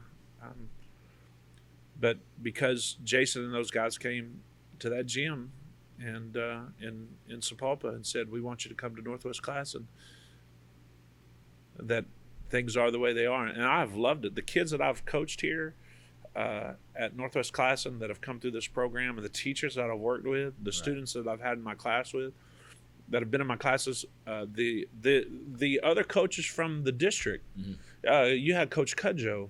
Oh yeah, what a great guy! I'm telling you, just full of vigor, as if he just started the profession yesterday. Yeah. And was so given with all this wealth of knowledge, man. I love that. Sure. He's an English teacher too. I don't know if you knew that. Yeah, he did tell me that. He did tell me that. He and I are smart coaches. There you go, man. But I've been able to meet a lot of people that I would have never met, and I'm very appreciative of that. And God's put me here in this position for a reason, and I don't look past that at all. I think coaching and teaching is a calling, and so I'm really happy that things worked out like they have. You know, sure. Some people may look at it and go, "Wow, assistant coach at Northwest Classen to Jason Jack." Yeah, no way, man. First of all, notable name, and they just don't know the whole backstory. No, now I do. Yeah, Jason is he's got Hall of Fame numbers going right now. Yeah, he's doing a really good job. I think that he doesn't see that sometimes. Yeah, it's probably good that he doesn't look at it that way. No, and sometimes he gets, I don't know, a little caught up in the moment. But if he looks at his career as a whole, he has really developed into just a fine coach. Last year, I was the proudest I've ever been of him as far as a coach is concerned. I thought he did a fantastic job last year as a coach. And he's doing a really good job making some tough decisions even now that are all good decisions. And it's been fun to watch him grow as a coach into what he is now. Sure. Yeah, I'm loving it. Salute to that man. What's the biggest misconception about James Womack, the man? All right, people that somebody might not know about you just by looking. Oh, the biggest misconception. Yeah, man. I know I had to hit you with the left cross real quick. Well, I don't know if I look like a coach. A lot of people don't, when they find out that I'm a coach, I don't know if they would just walk up to me and think, I get asked this all the time. Are you a football coach? No, I'm not a football coach. And then they say, well, do you coach girls? I can see that. Why? I can see that more than I can see a football coach. I don't even know. I don't know. People ask me all the time, you coach girls? No, I don't coach girls. I coach guys. Have you ever coached girls? No. Well, one time I helped Brad Herzier, the superintendent of Oklahoma City Public Schools. Right. Okay. He used to be my assistant. Okay. He always hates it when I say that, but he used to be my assistant coach, and then he took the head girls coach at Jones. Okay. And he didn't have an assistant, and so I said, "Yeah, I'll be your assistant." And so I was his assistant for a year as the head boys, as a head boys and the assistant girls coach, doing double duty. Doing double duty. He coached the girls in the morning. And I told him even then he'd have like 5 a.m. practices. I said, I'll be there at 6. I'm not coming in. Yes, it was horrible.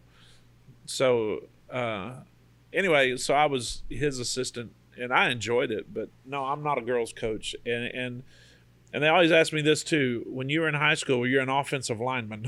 Oh man, you know what I'm saying? So what you trying to say, kid? Yeah. I wasn't always big like this. I was a real skinny kid. Matter of fact, I was showing our assistant coaches the other day a picture of me when I was in high school. They were shocked. They're like, lean and slender. He's super skinny. And so the camera adds, I think, 40 pounds? Is that what they say? They say something to that effect. Yeah. But see, I only know this version of Coach Womack. If you showed up in it, don't get slim and slender. I'm like, man. You wouldn't recognize me. No, show me Coach Womack, the real one. Yeah, I'll have to show you a picture of me when I was younger. I was beautiful. There you go. You know what I mean? I was almost as good looking as Smoot over there. Yeah, Smoot, man. Yeah, we rarely say his name. We just let him do his thing. But that's that man. Yeah. Now, here's how we end all of our shows, and you touched on some of those tough memories. I call it all due disrespect. And what I mean is, the reason why I call it disrespect is I'm going to ask you to recall and recount some games in your career where you lost to a team that you just know that you were better than. And, of course, they're going to feel, whoever those teams are, they're going to feel as if it happened the way it was supposed to happen. But deep down, you know better. Like, give me one or some of those games that you wish you could get back that it got away from you and it shouldn't have. Well, I hesitate to even mention this, but it was a defining moment for me. When I was coaching at Sperry, all right, we were playing a team called Chelsea. Okay. The Chelsea Green Dragons. Have you ever heard of Chelsea? I have. Yeah. The Green Dragons, wow. Chelsea is located in the armpit of Oklahoma. Yeah, it's a real stinky place. Doesn't sound very nice, brother, but okay. It's horrible. Chelsea Dragons. Is this microphone on? Yeah. Chelsea Dragons are the armpit of Oklahoma. Oh, okay. Boy. They're a horrible place. He's not mixing words. They're horrible people. Okay. We were playing over there, and we had a much better team than them, and we had this incredibly horrible officiating crew. I was young. At one point, the ball somebody slapped the ball down and it hit the basketball structure, the goal structure, and came back in bounds, and the referee never blew the whistle. Whoa. Yeah, that it was incredibly bad, poorly officiated game. Hard to defend that one. And we weren't playing really well, but they were. It was a horrible game, really close. We were in control most of the game. It was. I remember at halftime, I was really upset, and I had thrown a water bottle slapped it off of a little stand that was on at the end of the bench as I was going to the locker room. I was really upset. Yeah. Went in the locker room, and kind of made a fool of myself. And after the game was over, actually at the end of the game, they had the basketball with time running out. We had a 1-point lead, and a kid that couldn't play dead in a cowboy movie catches the basketball and literally closely guarded. He falls over sideways and throws it and slings it, and it knocks the bottom out of the net, and they win on that shot. And I was like, you got to be kidding me.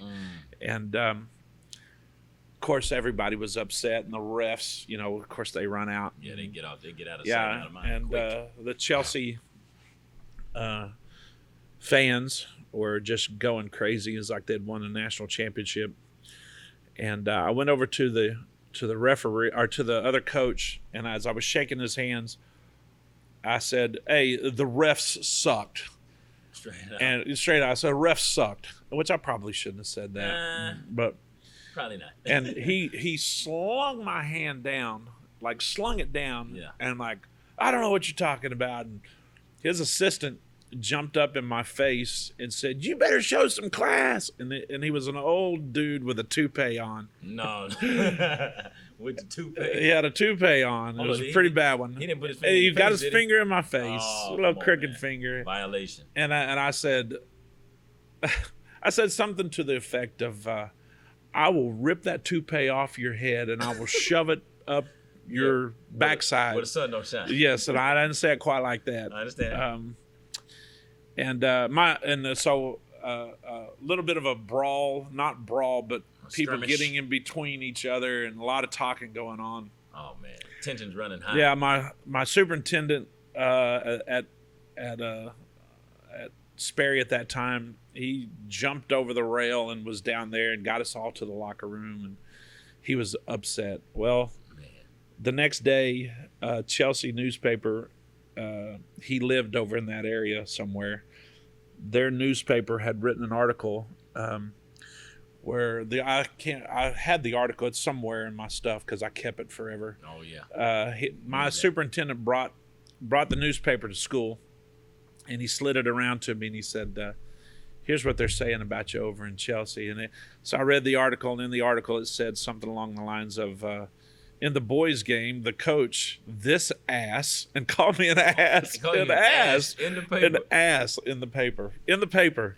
Oh, and he said, that's what they're saying about you. And I was like, what an honor. Yes, that's what I said. I took it, wow, that's awesome. Yeah. And he was like, no, that's not awesome. And I was like, that's not awesome? And you remember how old you were at that point? I was probably, 29, oh, yeah, 30. You go. There you go. Right in my wheelhouse. Yeah, so. Young and fiery. Yeah, so I thought it was great. He didn't think it was great. And but I remember that game being a moment where I was like, you know what? At the time, I really didn't understand what was going on with my career. I was in a place where we were going to struggle.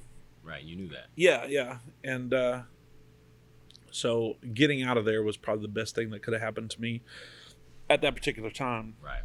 I would love to go back and relive that and do it right, do it better. But I remember, according to your standards. By my standards, yeah. Listen, when you're young and you come from where I came from, where you had to fight for everything, and then you get involved with programs like the University of Oklahoma. You've been to state tournaments when I was at Sapulpa. You have an elevated opinion of yourself sometimes, and sometimes you got to have your legs cut so you can get better. That's right. And I think that's what happened to me in that situation there. I was able to go back and kind of reevaluate everything and get better. You learn from your mistakes and you gain that experience. Anyway. Yeah, but I when you talk about going back to a point where there was a game that I lost, I feel like I should have won. That's not a big one. We should have. There are other games that you go back to and you think about, and that were incredible moments that where you fell short. You know, the first time I went to the state tournament with Sapulpa, we were playing at Norman, and I remember vividly we lost a game, and I remember leaving the tunnel and going out to the buses, and the bus was sitting at the top with lights shining down, and there was a misty rain, and our guys with their heads down were walking up that ramp, and I remember that moment just as clear as day, you know, and thinking, man, I may never get here again to this state tournament. I remember how bad it hurt, and I remember that was one of those things where that kind of fueled me too. So there's been a lot of games like that, but yeah, that Chelsea game was Chelsea Green Dragons. So that game, it didn't have any implications, really. No, okay. It was just a sore. Oh yeah, I think about that game from time to time. The best part was when that superintendent turned that newspaper around and said, "Read that article," and I read it, and they called me a name, and I was like, I'm here now. That's awesome. I've arrived. He's like, "No, that's not awesome." I was like, "You're gonna listen to this?" And he's like, "Oh, that's what people are saying about you." I said, "Let them talk. Let them talk, baby. Let them talk." Well, Coach Womack, it's been a pleasure sitting with you, man. I've enjoyed it. I've enjoyed it too, and you know I'm gonna be watching you guys. I'm like a distant relative of the Sure, Northwest Classen family, boys and girls. So yeah. you know I'm gonna be watching and be dipping my head in there and seeing what you guys got going on. And I firmly believe that y'all will be stomping when it's time to stomp. Even I think so. 6A, man. Yeah, I think so. I think you know, if nothing else, we'll have a good time getting there. That's for sure. There you go. So, love it. All right, man. Yes, Enjoy sir. Yes, Right-handed sir. fellowship. Yep, for sure. Let's go enjoy Saturday. Yeah.